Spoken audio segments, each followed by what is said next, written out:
नमस्कार, आप देख रहे हैं जगत के अपराध लाइव न्यूज़ चैनल। बढ़ते हैं इस वक्त की बड़ी खबर की ओर। हमारे संवाददाता मध्य प्रदेश श्योपुर से राहुल जैन की खास रिपोर्ट। श्योपुर केंद्र सरकार की नई अध्यादेश नीति के विरोध में आज जिले के किसान लामबंद होकर सड़कों पर उतर आए। इस दौरान उन्होंने शिवपुरी बड़ौद हाईवे पर चंद्रपुरा के पास करीबन 3 घंटे तक चक्का जाम लगाया। सरकार के खिलाफ जमकर नारेबाजी की गई। मामला शिवपुरी बड़ौद हाईवे का है, जहां पर किसान संगठन के द्वारा सरकार के द्वारा संसद में किए गए अध्यादेश का जरूरत का चक्का जाम किया गया। इस दौरान चक्का जाम की खबर सुनकर मौके पर भारी पुलिस बल और शासन के अधिकारी तलावड़ा तिराया है, जहाँ 12 बजे से लेकर 3 बजे तक किसानों ने अल्टीमेटम दिया था पूर्व में भी। क्योंकि जो अध्यादेश है उसमें हमारी प्रमुख मांग है कि आज के दौर में हर एक कंपनी जो सुई से लेकर जहाज तक बनाती है वो अपनी रेट निर्धारित करती है। हम केंद्र सरकार से सभी किसान एकत्रित होकर ये मांग कर रहे हैं कि किसानों का MSP जो रेट है, मिनिमम जो रेट निर्धारित है, उसको कानून के रूप में अंजाम दिया जाए और अगर उससे नीचे कोई तो उस पर कानूनी कार्रवाई होना चाहिए।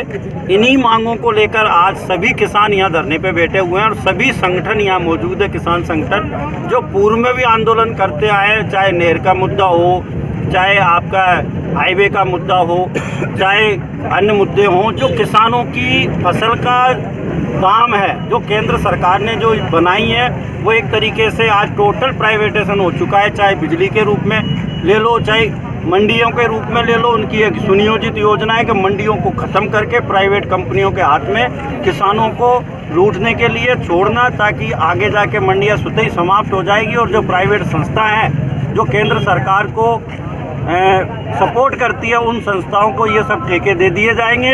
इन्हीं सब का विरोध करने के लिए केंद्र सरकार के द्वारा लाए गए इन कानून के खिलाफ, अध्यादेश के खिलाफ आज किसान यहाँ एकत्रित हुआ है और पूरी जोर और खरोच के साथ यहाँ धरने पर बैठा हुआ। ये जो है आप सभी चैनल वालों को बताना चाहता हूँ कि लॉकडाउन के दौरान में आकस्मिक रूप से 3 अध्यादेश केंद्र सरकार ने जो है ड्राफ्ट किए और उनको संसद में, लोकसभा में तुरंत में रखा, वहाँ पास करवा लिया। राज्यसभा में भी पास करवाने के लिए तत्पर है। इनको कृषि सुधारों के अध्यादेश या बिल के तौर पे वो प्रस्तुत कर रहे हैं कि किसानों को इससे बड़ा लाभ होने वाला है। लेकिन सब किसान इस बात को समझते हैं कि जो तीनों अध्यादेश हैं ये किसानों के भी हक में नहीं है, न जो है छोटे व्यापारी जो श्योपुर जैसी मंडियों में या इटावा, सवाई माधोपुर, बारा जैसी मंडियों में काम करते हैं उनके लिए भी हक में नहीं है। और उपभोक्ता भी, आप सब लोग जो चैनल वाले लोग हो या आम व्यक्ति जो उपभोक्ता है, सामान खरीदता है बाजार से, उनके ऊपर भी ये ज़बरदस्त महंगाई लादने वाले होंगे। पहला कानून जो है उसमें मंडी में टैक्स लगता है और मंडी के बाहर टैक्स नहीं लगेगा, तो मंडियां खत्म हो जाएंगी।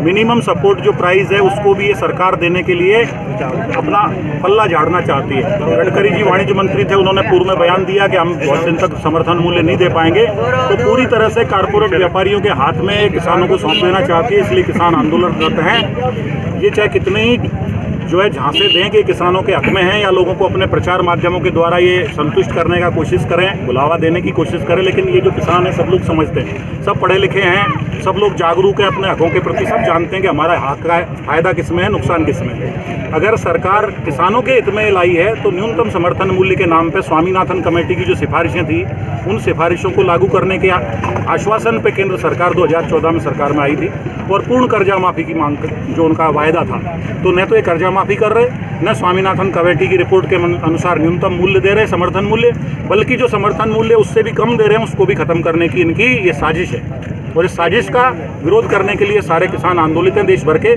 श्योपुर जिले के किसान भी उस राष्ट्रीय आवाज़ में अपनी आवाज़ मिलाने के लिए आज यहाँ खड़े हुए हैं।